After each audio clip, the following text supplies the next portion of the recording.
Hi, Lenny. Hi, Nancy. Welcome to episode 28 of the Front Porch Book Club. The Front Porch Book Club is a podcast that meets twice a month. We like to dig deep into the relationship between characters and the worlds they live in. Grab your book and iced tea and join us on the front porch. Lenny, today we interview Dr. Dawne Curry in relation to our April book, Born a Crime by Trevor Noah. Dr. Curry is an associate professor of history and ethnic studies. She received her PhD in African history from Michigan State University. Her research field is 20th and 21st century African history with an emphasis on South African protest and resistance struggles. She's the author of the forthcoming Social Justice at Apartheid's Dawn, African Women, Intellectuals, and the Quest to Save the Nation. This work examines the role of African women in the conversation on nationalism during South Africa's era of segregation. It excavates female voices and brings them to the provocative fore. Amazing guest for us to talk about Trevor Noah's book. Oh my goodness. If we could find the perfect person to not only help us to understand the social context that was going on, plus there's gender issues, there's oppression, there's racial, obviously, divides. All of this, she has answers and insights into what's going on in the life of Trevor and his mom and his grandma to give us a bigger context as to the culture that's happening. Yeah, it's excellent. And of course, she's visited South Africa many, many times. So she brings not just a historian's perspective, but also a firsthand perspective. So let's get to meeting Dr. Curry. Welcome, Dr. Curry, to the Front Porch Book Club. Thank you. It's a pleasure to be here. Well, look, we're so excited to have you on our front porch. I'm fascinated with your background. Your PhD is in African history. Can you tell us a little bit about what drew you in studying African history? Yes, that's a very good question because I didn't start off as a historian. I actually have a BA in Spanish and International Affairs. I have a Master's in International Affairs, African Studies. So it was while I was at college, where they would have classes on African history or African geography, but I could never take them, right? And then the anti-apartheid movement was really booming in the late 80s, and I got cognizant of Nelson Mandela. So I vowed that the next time I would go to school, I would focus on Africa. And so that's what I did with my master's. And while I was taking a course, History of South Africa, I got introduced to the bus boycotts in Alexandra, which is a township 9 miles northeast of Johannesburg. So it's about 20 miles from Soweto that Trevor Noah talks about. And Soweto is an acronym that stands for Southwestern Township. Oh. I ended up doing an independent study with this professor on those bus boycotts and compared them to the Montgomery bus boycott in the United States. While I was also there, another professor used to get these bulletins from the Michigan State University African Studies Center. So I knew I wanted to pursue African history further. And so I enrolled at Michigan State, and I have my only degree in history from that institution as a doctorate. Okay. So all of this is really stemming from my intense and keen interest in resistance and how do marginalized groups exercise power and their agency. And, you could see a lot of that with Trevor Noah, even though he was a child.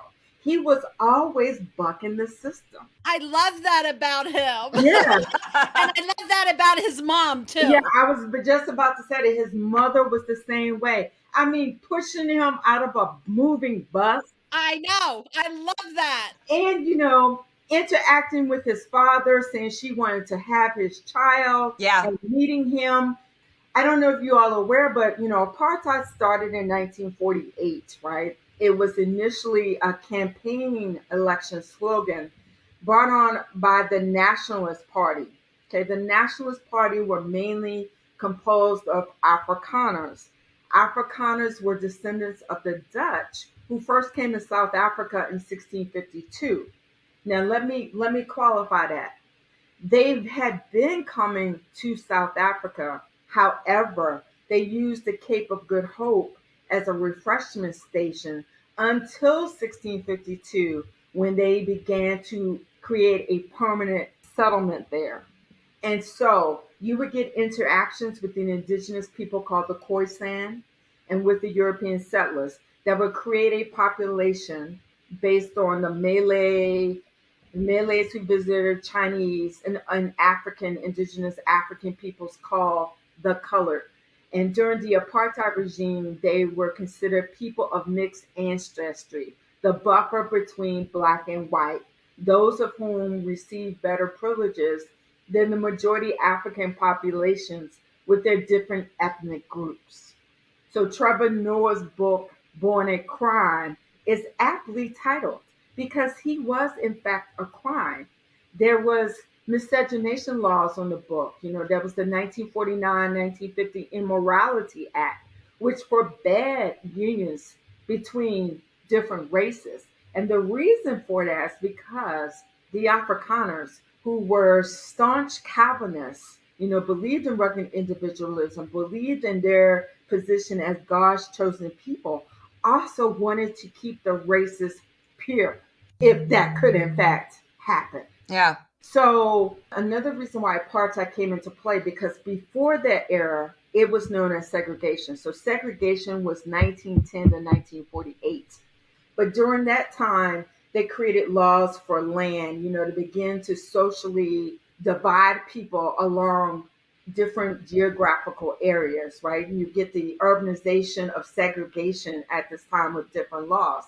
But the one thing that apartheid sought to do was to prevent the mobility of one class passing with another class. Right. So, for instance, Trevor Noah does talk about some people were colored may have been white, or colored may have been African, vice versa, or African may have been colored. That's what those laws were. And so you had the 1949 Population Registration Act, which declared that you had to indicate your race officially. And then they had the 1950 Group Areas Act, and that was further demarcation or separate racial spots for individual groups. And I'm giving you an example. Now, Alexandria is different from Soweto, okay? Alexandria was a hemmed-in square-mile township. It's presently today is very densely populated, about 350,000 people. Now, in that square mile area that was its original settlement, which began in 1912, you had Africans of different ethnicities, and you had coloreds, and you had a small population of Asians and whites living there. There was no separation, which is why Alexandria was a threat to the apartheid regime, and they tried to remove it. And a lot of people from Alex were removed to Soweto. Now, Soweto differs again because Xhosa, Zulu, Sutu people were separated by their ethnicity, whereas that was not the case in Alexandria. Everybody commingled. So that was one of the primary differences between the two. But it also shows the ways that the apartheid regime, which began in 1948 and ended in 1994, tried to engineer the landscape and change the social fabric of the country. Yeah, I thought one part of Trevor's book that was so interesting is how he does delve into the fact it's not just separating whites from blacks, but it's also really trying to fragment the black population by exaggerating their tribal differences and having them speak different languages and living in different parts of the country. Can you talk a little bit about that strategy? The idea was for each racial group to develop along their own cultural and political lines. And they would really manifest this idea with something called Bantustans or homelands. There were 10 of them demarcated out in 1970. So what that meant is you would have KwaZulu, which would be where the Zulus would predominate. You will have Botswana, which will be the speakers of Setswana. Now, these areas, these 10 homelands, were only recognized by the South African government as independent nations. No other country around the world regarded them as independent. But that independence was really not independent because they were still economically tied to South Africa. Diamond mines, the gold mines burst out in the 1860s and 1880s. So the migrant labor system was still in full effect. Whereas the men may have worked in the mines, women were oftentimes domestics in suburban homes.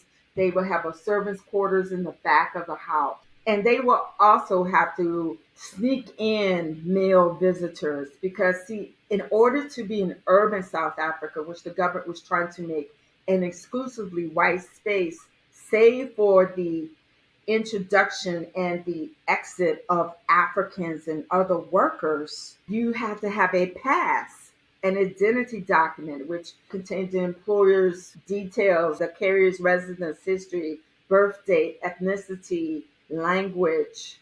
And you had to, especially men, and men had to do this from 1890 on. Women only had to start doing this in the 1950s. So it was known as a Dompas or a reference book. They had to be in order. And you could get permission to be in the city, say if you didn't have a pass, beyond the 9 p.m. daily curfew hour. If you were looking for employment, you had 3 days to look for employment, or you had to get a special pass to stay beyond the 9 p.m. curfew. Now, these things were policed. People were checked. You were fined, imprisoned, or both. And another thing, which Trevor Noah's book really reminds me a lot of Mark Matabane's Cattle Boy. And if you haven't read that, you should read it. It is set in Alexandria. And one of the things is his mother, just like in Noah's book. Yeah. And I'm really bringing this in because his mother had to hide in an earthen ditch when they would do these pre-dawn pass raids. And oftentimes people would flee or hide because they didn't have the money for bribes or didn't have the money for bail. I mean, he watched his father be totally emasculated. He was carried out in the nude. His mother also hid in a wardrobe dresser. Wow. So the strength of both of these women in these books, in these autobiographies, is very compelling. But it also shows the impact of them because Matabane's father didn't want him to learn English, didn't want him to, quote unquote, learn white things. He was very into learning ethnic customs, whereas his mother pushed education. Just like Trevor Noah's mother pushed him Right. to succeed. And he was also entrepreneurial, selling CDs, getting first in line for food and Yes. Food truck, working the crowd. I was like, I could take a cue from this, Yeah. Yeah. So you got to really admire these two gentlemen who really lived during the height of apartheid and its brutality to overcome it, also to teach us about what they lived through and how it is still impacting the country today. One more comment about apartheid. Trevor makes it a very simple process of, well, the whites are in charge and they had to figure out how to oppress groups of people. So they ran around the world and saw how other countries were doing it, came back and implemented it. But it sounds like this had a long history to it and it just became an election issue and morphed from there. Is that what I'm understanding? Well, let me take you back to the 17th century to when Jan van Riebeeck and the Dutch settlers began to make the Cape a permanent home. He is known for planting a bush to separate the indigenous Khoisan people, who are hunter-gatherers and farmers, from the settling European population. So that was seen as one of the first incarnations of what would later become apartheid. But however, the British would come to the country in 1795. The British and the Afrikaners are bitter enemies. They're going to be bitter enemies for a while because The Afrikaners, remember I told you they thought they were God's people, the chosen people, felt like the British were intruding upon their way of life, and it's specifically by invoking the Hottentot Code. Now, the Hottentot word is derisive. They were enslaved by the Dutch. So the British, with the Hottentot Code of 1888, were giving a little privilege to speak up, to bring cases to a magisterial court. With all the interactions between these two groups and the vying over for land, for water, and other resources, the Dutch, who were then known as the Boers or farmers, become the Trek Boers because they moved from the coast of Cape Town into the interior in the hinterland where they can carry out their way of life. The British is also going to do some expanding and colonizing. They're going to go to the eastern part of South Africa in KwaZulu Natal, and they're going to start settling in. At the time it was Natal. So you're going to have a man who is the Natal native magistrate by the name of Theophilus Shepstone. And he's going to create something called the Shepstonian Reserve System. And what that is was 10 areas set aside for African occupation outside the city center. Now, in these areas, what makes this very complex is that people, even though the Africans may have converted to Christianity and become believers, or what they say in Zulu, Amakolwa, a Christian convert, they were still subjected to customary law, that is, the indigenous law governing the African people, as well as colonial law. So you would get in 1890s the Glenn Gray Act, which further separated people. And then they really went for it after the Union of South Africa in 1910. And what I mean by that is the following. The two British colonies of Natal and the Cape would join forces with the Transvaal and the Orange Free State Republics, in which the Afrikaners held. So this was called the unification of South Africa. So you had the British and the Afrikaners unifying. The 1913 Natives Land Act.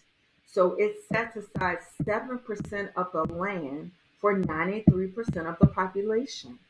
It also outlawed squatting. So Africans used to squat on white-owned farms. It was a way for them to subsist. So they were taking away that right because they wanted them into an economy that was centered around European currency, not bartering, not other things like that. So then 1923, they decide to give Africans 13% of the land. But again, you have 87% of the population living on that 13% of the land. And this law also established the parameters of urban segregation, where the center is white and the periphery is African or colored or Asian. Okay. So while there were many different racial groups, it can be broken down into one, Europeans of various extractions, coloreds of various extractions, Asians of various extractions, because you had Indians coming in the 19th century to work on the sugar plantations. You had the Chinese also coming in. You had people from Malaysia and Madagascar who were also there. And then at the bottom were the Africans. But you can see it was an endeavor that began in the 17th century and kept on in the 20th century. Trevor Noah does talk about how some coloreds, even teased him and bullied him, or some Africans bullied him too. But what I like about what he brings out is he learned African languages. He got on their levels like, I may look this way, but I can speak your mother tongue. Because Nelson Mandela said, if you speak to a man in any language, you're speaking to his head. But if you speak to him in his own, you're speaking to his heart. And that's what Trevor Noah did. Reading his book, you get a feeling of he's a very smart human being.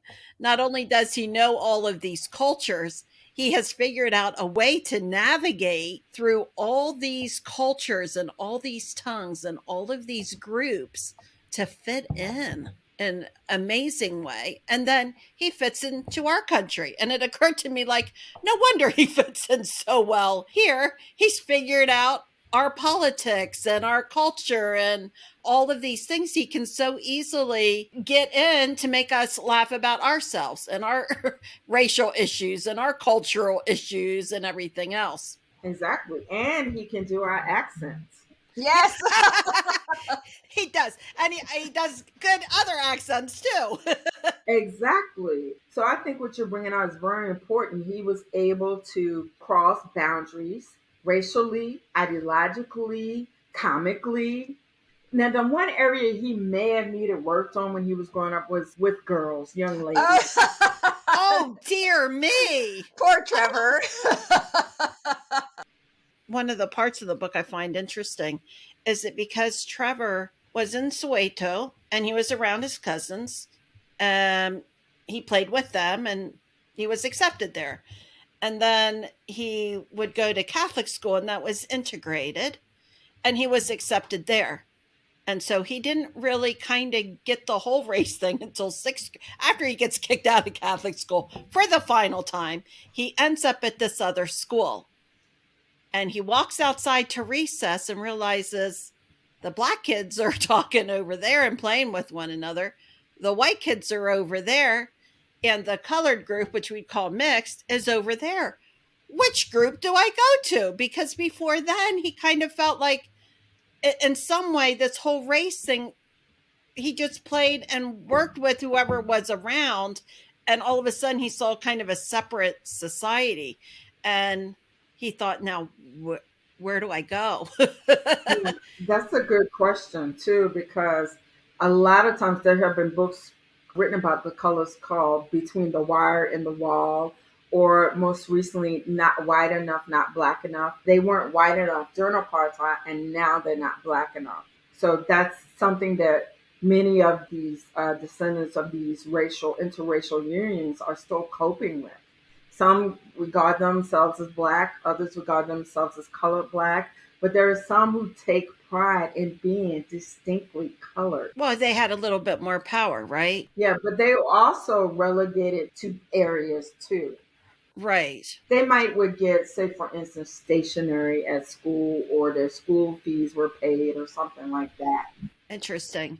Well, when push comes to shove, he decides he's going to go with the black kids. Yeah. The way I read that was because grandma, mom were black, and that was closer to his culture than white or mixed. Mm-hmm.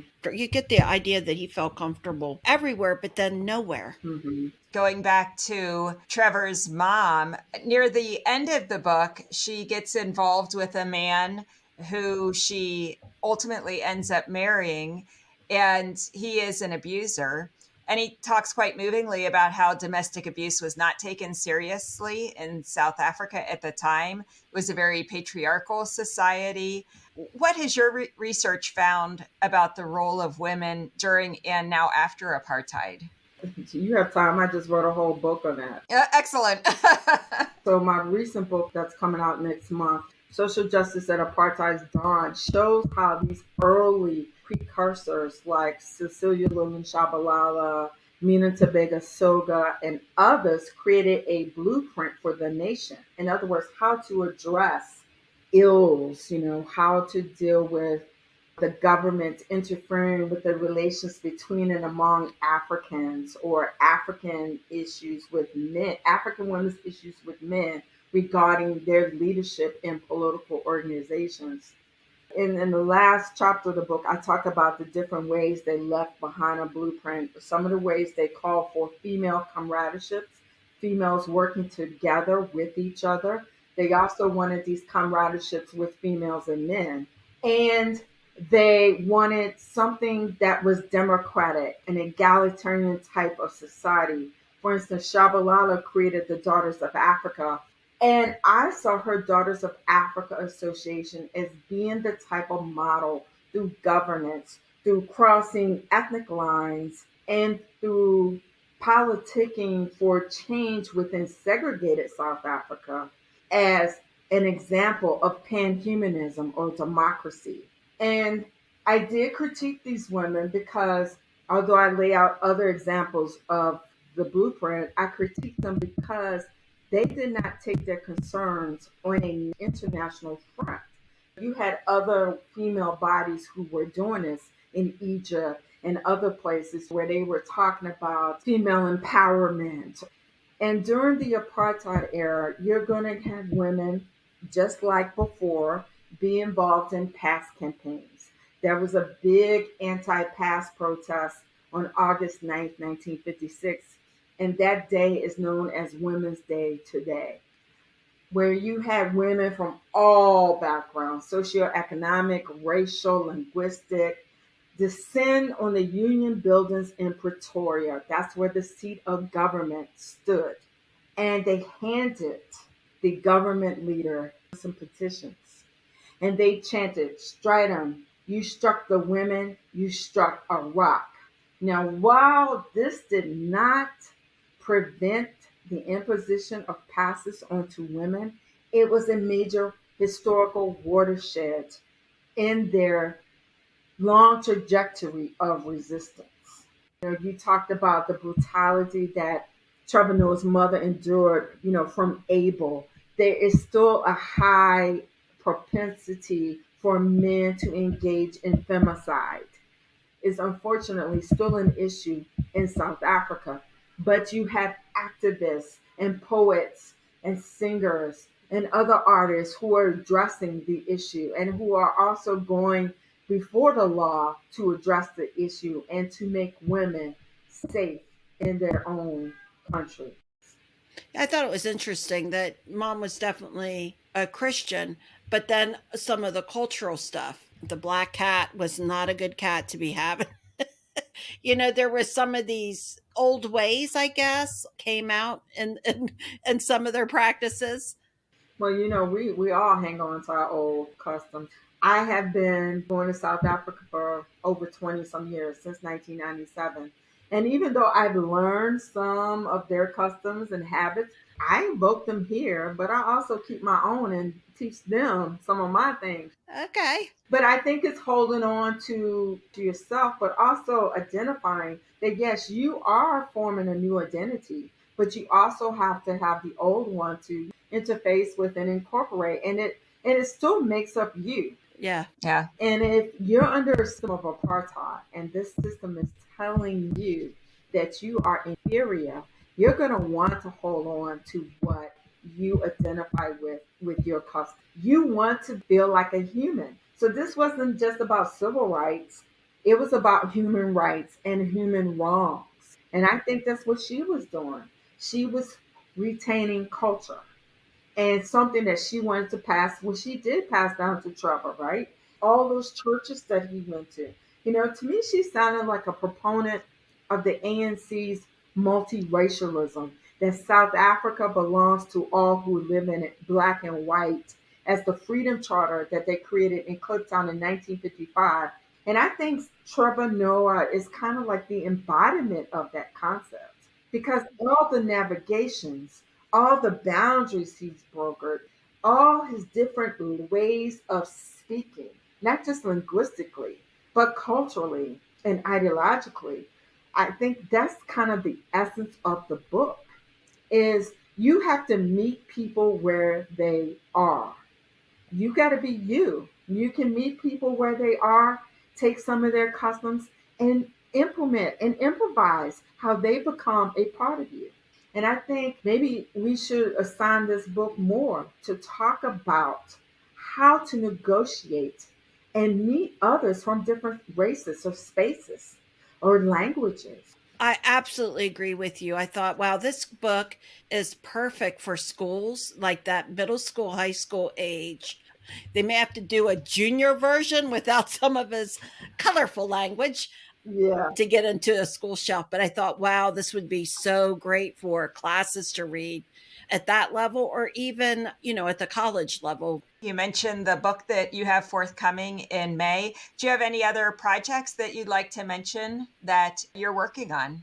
Yes, I'm working on my next book. I'm tentatively titling it called Flights in Exile, African Women's Transnationalism and Mobility During Apartheid. So I'm building upon this past work, which is in the era of segregation, 1910 to 1948. Now I'm going to the apartheid era from 1948 to 1994. And I'm going to talk about mobility within and on the African continent and perhaps in other places like in London, like in the United States. Talk about the different ways that they traveled, metaphorically and figuratively. And what's the other word? Actually. So physically traveled, but also maybe social mobility and other kinds of mobility? Yes, yes. Wow, that sounds fascinating. Yeah, that sounds like a really good book.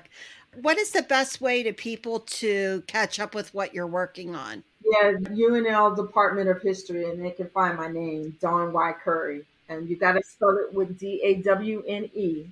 Great. Thank you. Thank you. It was a pleasure being with you, ladies. Oh, Well, my goodness. Thank you so delightful. much for your insight on all of the things that we talked on. And thank you for engaging. You know, it was a great engagement.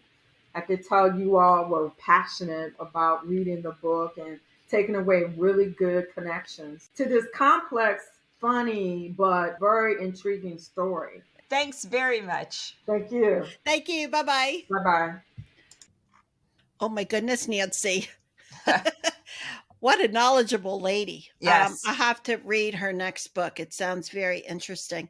One of the things that she said that I thought was so interesting is when you strike a woman, you strike a rock. Yeah. How amazing and poignant is that? I'm really going to think about that. I love the women in his life and the strength that they had and the strength of the women in general in South Africa, plus worldwide. Mm-hmm. That was really beautiful. And I really love the historical context that she presented to us that gave a really deep history of apartheid and the oppression of South Africans. Oh.